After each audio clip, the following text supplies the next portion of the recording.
Abatuye mu mujyi wa Bukavu no mu bice bihana imbibe mu burasirazuba bwa Repubulika ya Demokarasi ya Kongo nabo babyukiye mu myigaragambyo yamagana kuva mu mujyi wa Uvira kw'abarwanyi b'ihuriro AFC M23, aho bavugaga ko gahunda ari ukugenda paka kugera i Kinshasa. Ubutegetsi bwa Repubulika ya Demokarasi ya Kongo bwanze gusubira mu biganiro by'amahoro bibuhuza n'ihuriro AFC M23. Mu yandi makuru nuko ihuriro AFC M23 rirwanya ubutegetsi bwa Repubulika ya Demokarasi ya Kongo byatangaje ko impunzi z'abanyekongo ziri gushaka kuva mu Burundi ziri gukubitwa n'abiganjemo abasirikare, zimwe muri zo zikicwa. Naho Perezida wa Repubulika w'iki gihugu cya Repubulika ya Demokarasi ya Kongo Felix Tshisekedi yagaragaje ko atemera ko ingabo z'igihugu cye zatsinzwe n'ihuriro AFC M23 mu rugamba rwabereye muri teritwari ya Uvira mu ntara ya Kivu y'Amajyepfo. Naho abarwanyi b'ihuriro AFC M23 rirwanya ubutegetsi bwa Repubulika ya Demokarasi ya Kongo batangiye gukoresha ubwato bw'intambara ku rugamba bahanganyemo n'ingabo za leta na Wazalendo mu ntara ya Kivu y'Amajyepfo.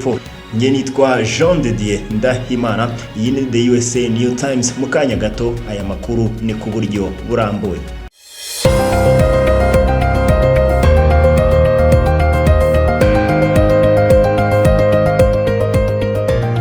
Abatuye mu mujyi wa Bukavu no mu bice bihana imbibi n'uyu mujyi hano mu burasirazuba bwa Repubulika ya Demokarasi ya Kongo kuri uyu wa kabiri tariki ya 23 nabo babyukiye mu myigaragambyo yamagana kuva mu mujyi wa Uvira kw'abarwanyi b'ihuriro AFC M23, aho bavugaga ko gahunda ari ukugera i Kinshasa.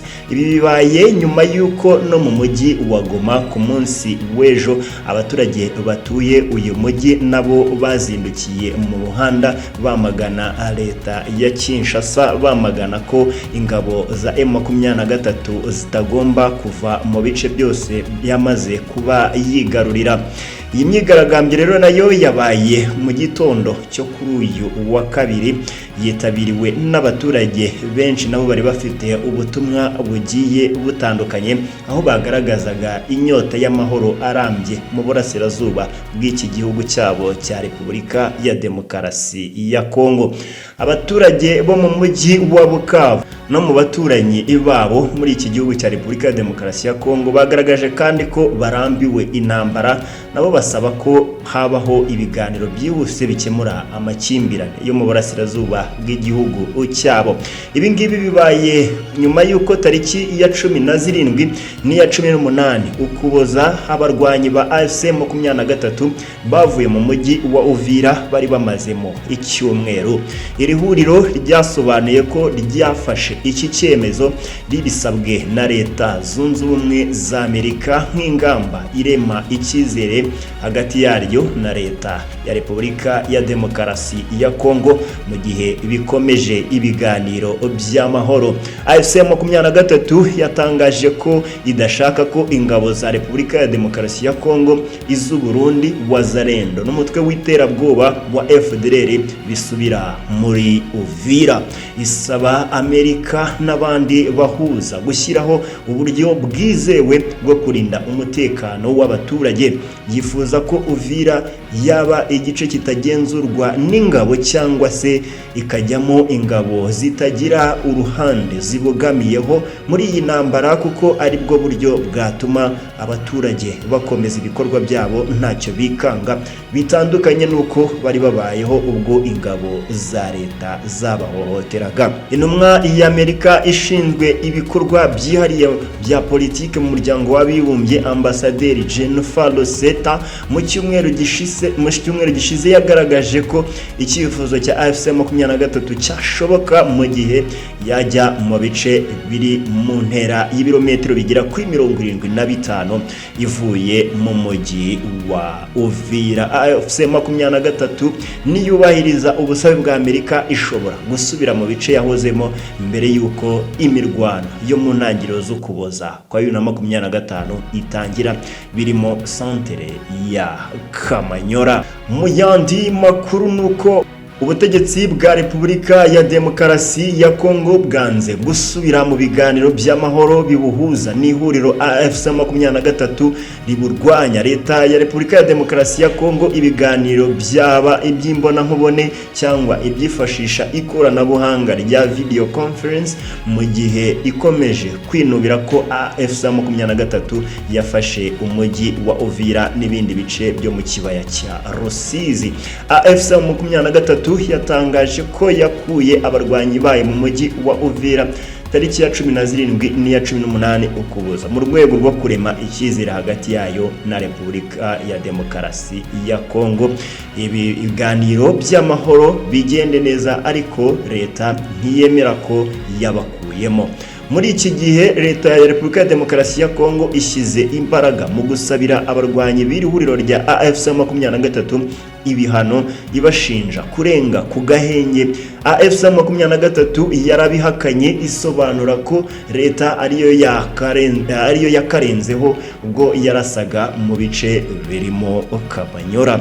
Muri iki cyiciro leta ya Repubulika ya Demokarasi ya Kongo na AFC 23 byari kuganira ku mahame shingiro 6 abiganisha ku masezerano y'amahoro arambye. Aya mahame arimo korohereza abari mu bikorwa by'ubutabazi gusubiza ubuyobozi bwa leta mu bice byose by'igihugu, gushyiraho ingamba z'umutekano z'agateganyo, gucyura impunzi, kuzahura ubukungu no gushyiraho komisiyo yo kwimakaza ukuri, ubwiyunge n'ubutabera. Yiyongera ku rindi hame shingiro ry'agahenge no kugenzura uburyo kubahirizwa n'iryo guhererekanya imfungwa hagati ya leta ya Repubulika ya Demokarasi ya Kongo na AFC 23 iyo yashyizweho umukono mbere. Kuwa 22 Ukuboza mwaka wa 2025, Perezida w'inama y'abaminisitiri ya Togo usanzwe ari umuhuza washyizweho n'umuryango wa Afurika yunze ubumwe, uyu yitwa Fole Esozimna Nasimbe, yagiriye uruzinduko rw'amasaha make i Kinshasa muri Repubulika ya Demokarasi ya Kongo. Nasimbe naratangaza icyamugenzaga i Kinshasa, gusa ibiro bya Perezida wa Repubulika ya Demokarasi ya Kongo byo byasobanuye ko yaganiriye na Felix Tshisekedi ku mutekano wo mu ntara ya Kivu y'Amajyepfo na Kivu y'Amajyaruguru no ku bice bigenzurwa na AFC 23. Mu yandi makuru nuko Perezida wa Repubulika ya Demokarasi ya Kongo, uyu nta wundi ni Perezida Felix Tshisekedi, yagaragaje ko atemera ko ingabo z'igihugu cye zatsinzwe n'ihuriro rya AFC 23 mu rugamba rwabereye muri teritwari ya Uvira mu ntara ya Kivu y'Amajyepfo. Mu nama y'ibihugu byo mu karere yabereye muri Uganda tariki ya 21 Ukuboza uyu mwaka wa 2025, Tshisekedi wayitabiriye yifashishije ikoranabuhanga rya video conference yatangaje ko AFC 23 yifashishije drone z'intambara muri urugamba n'izindi ntwaro ziremereye. Tshisekedi yasobanuye ko icyo ingabo za Repubulika ya Demokarasi ya Kongo zakoreye muri Uvira ari ugusubira inyuma nk'imibare y'urugamba mu rwego rwo kwirinda ko imirwano yazo na AFC 23 yamenekeramo amaraso menshi cyane y'abasivili, naho ubundi ngo sukumanika amaboko cyangwa kwemera intege nke. Yagize ati ingabo za Repubulika ya Demokarasi ya Kongo zasubiye inyuma bifite impamvu mu rwego rwo kwirinda ko ubuzima bw'abasivile benshi bwahatikirira. Aya mahitamo si ugutsindwa cyangwa kugaragaza intege nke, agaragaza uburyo duhora twiyemeje kurinda abasivili bari mu bihe bikomeye cyane. Aya rero ni amagambo ya nyakubahwa Perezida wa Repubulika ya Demokarasi ya Kongo Antoine Tshisekedi. Urugamba rwatangiye mu ntangiriro z'Ukuboza y'umwaka wa 2025 ubw'ingabo za Repubulika ya Demokarasi ya Kongo, iz'u Burundi, Wazalendo na FDLR byarasaga mu bice bigenzurwa na AFC M23 muri teritwari ya Walungu birimo Kamanyora na Kaziba bikoresheje intwaro ziremereye. Ibisasu ihuriro ry'ingabo za leta ya Repubulika ya Demokarasi ya Kongo ryarashe mu bice bigenzurwa na AFC M23 byatumye abasivili benshi bahungira mu bice birimo umujyi wa Bukavu, abandi barenga igihumbi bahungira mu Rwanda banyuze ku mupaka wa Bugarama. Mu gusubiza, AFC M23 yagiye guhanganira n'ihuriro ry'ingabo za leta ya Repubulika ya Demokarasi ya Kongo, aho ryari ryashinze ibirindiro iryambura ibice biri mu kibaya cya Rusizi birimo Katogota, Ruvungi, Sange, Kiriba, yinjira no mu mujyi wa Uvira tariki ya 9 Ukuboza.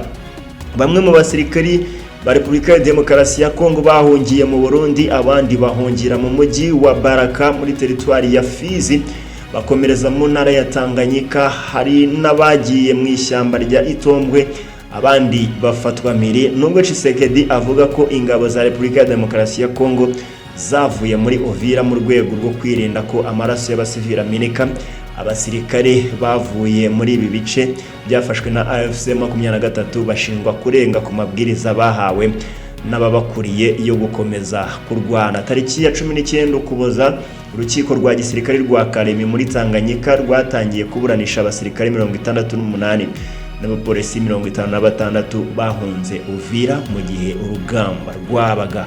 Mu bihe byashize abakurikiranyweho guhunga umwanzi bagiye bakatirwa igihano cy'urupfu. Twinjiye mu yandi makuru n'ubundi arebana n'iki gihugu cya Repubulika ya Demokarasi ya Kongo, nuko abarwanyi b'ihuriro AFC M23 rirwanya ubutegetsi bw'iki gihugu cya Repubulika ya Demokarasi ya Kongo batangiye gukoresha ubwato bw'intambara ku rugamba bahanganyemo n'ingabo za leta na Wazalendo mu ntara ya Kivu y'Amajyepfo. Tariki ya 21 Ukuboza uyu mwaka 2025, ingabo za Repubulika ya Demokarasi ya Kongo na Wazalendo zagabye igitero gikomeye ku birindiro bya AFC M23 mu gace ka Bangui gaherereye muri teritwari ya Fizi bashaka kugasubiramo. Uwo munsi AFC M23 yahanganye n'iri huriro ry'ingabo za leta ya Repubulika ya Demokarasi ya Kongo irisubiza inyuma. Icyakoze abaturage benshi bahiye ubwoba bafata icyemezo cyo guhungira mu tundi duce dutekanye turimo Swima na Mboko. Tariki ya 22 Ukuboza, ingabo za Repubulika ya Demokarasi ya Kongo na Wazalendo nabwo bagabye igitero muri centre ya Makabola igenzurwa na AFC M23 kuva mu byumweru hafi 2 bishize, ariko nabwo binanirwa kuyikura mu byimbo byayo. Uwo munsi nibwo abarwanyi ba AFC M23 bari gukoresha ubwato bw'intambara mu kiyaga cya Tanganyika batangiye kurasa ku ngabo za Repubulika ya Demokarasi ya Kongo na Wazalendo byari byagabye igitero bisubira inyuma. Umwe mu babibonye yagize ati, nyuma y'ibi bisaso twabonye abasirikari ba FARDC bava ku rugamba berekeza muri Mboko. Iki kibazo cyaciye igikuba mu baturage bituma bongera guhunga. Imirwano rero yabaye muri uyu mwaka yagaragaje ko AFC M23 ifite ibikoresho bihambaye ibyinshi, muri byo birimo indege, drone z'intambara n'imbunda ziremereye zirasa kure yazambuye ingabo za Repubulika ya Demokarasi ya Kongo mu gihe yafataga umujyi wa Goma. Intwaro nyinshi zikomeye AFC M23 yazikoresheje mu rugamba rwabereye mu bice byo mu ntara ya Kivu y'Amajyepfo biri mu kibaya cya Rusizi. Leta ya Repubulika ya Demokarasi ya Kongo yemeje ko ingabo zayo zarashweho na drone z'intambara n'imbunda ziremereye. AFC M23 itangiye gukoresha ubwato bw'intambara mu gihe igenzura ibice bikoze ku kiyaga cya Tanganyika gifite igice kinini kigenzurwa n'ingabo bihanganye zirimo iza Repubulika ya Demokarasi ya Kongo n'iz'u Burundi. Munyemerere aya makuru tuyasoreze mu gihugu cy'u Burundi. nuko ihuriro rya AFC 23 rirwanya ubutegetsi bwa Repubulika ya Demokarasi ya Kongo ryatangaje ko impunzi z'abanyekongo ziri gushaka kuva mu Burundi ziri gukubitwa n'abiganjemo abasirikare, zimwe muri zo zikicwa. Leta y'u Burundi imaze iminsi igaragaza ko idashobora kwita kuri izi mpunzi zaturutse mu mujyi wa Uvira, Katogota, Sange, Kiriba, Luvungi na Kamanyora bitewe n'ubwinshi bwazo. Yasabye abaterankunga kuyifasha kubona miliyoni 33 z'amadolari zikenewe byihutirwa. Impunzi z'abanyekongo zisobanura ko ubuzima zibayemo mu Burundi bushaririye cyane kuko ibiribwa biboneka bigoranye kandi nabwo ku giciro kiri hejuru cyane. Umuvugizi muri izi mpunzi yitwa Ajax Ramadan yaje kubabwira BBC ko igiciro cy'ifu cyazamutse, amandazi abiri abarundi bayaguraga 500 ariko ubu rimwe ni 500. Aravuga ati rwose ntituzi ikiri kubitera, nitwaje hano kubera ko tunezerewe, twaje kubera ko dufite ikibazo. Ariko uba wumva bavuga ko umunyekongo atabura amafaranga, impunzi yakura hehe amafaranga? Mu nkambi y'agateganyo ya Gatumba iri mu zegereye umupaka wa Repubulika ya Demokarasi ya Kongo, impunzi z'abanyekongo zikomeje gupfa kubera kubura ibiribwa, abandi bakabiterwa n'indwara ya kolera iterwa n'umwanda ukabije. Vice Mayor wa Uvira Kifala Kapenda aherutse kubwira Radio Okapi abantu 8 bapfuye ku itariki ya 18 kubaza gusa 5 bapfa ku munsi wabanje. Muri rusange mu minsi 10 hapfuye abarenga 40 bitewe na kolera n'inzara. Tariki ya 20 ukuboza AFC 23 yatangaje ko yafashije abarundi barenga 1000 babaga muri Repubulika ya Demokarasi ya Kongo gutaha muri iki gihe cy'umutekano muke, ariko Uburundi ubwo budashaka gufungura imipaka kugira ngo abanyekongo batahe. Umuvugizi wa AFC 23 Lawrence Kanyuka yasobanuye ko bamwe mu banyekongo bagerageje gutaha kenshi, ariko leta y'u Burundi yanze kubafungurira imipaka. Amakuru hari nuko iteganya kuzohereza mu nkambi ziri kure y'umupaka. Kuwa 21 ukuboza umuyobozi wungirije wa AFC 23 ushinzwe ibikorwa bya politiki, imiyoborere na diplomasi Bertrand Bisimwa yatangaje ko bari kwakira ubuhamya bwinshi buvuga ko abanyekongo bari gushaka kuva mu nkambi ya Gatumba kugira ngo batahe bari gukubitwa bakanicwa n'ingabo z'u Burundi.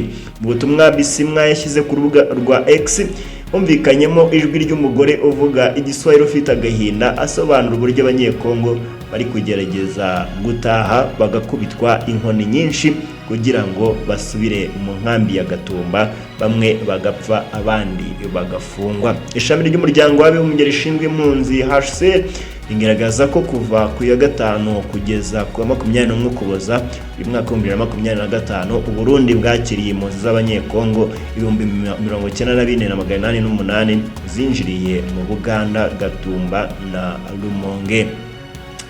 Ngaya nguko rero aya niyo makuru twari tugufitiye kuri uyu munsi wo kuwa kabiri, amakuru abarebana n'umutekano mu burasirazuba bwa Repubulika ya Demokarasi ya Kongo. Ni Legend Dienda Imana, mukomeze mugire ibihe byiza. Iyi ni The USA New Times.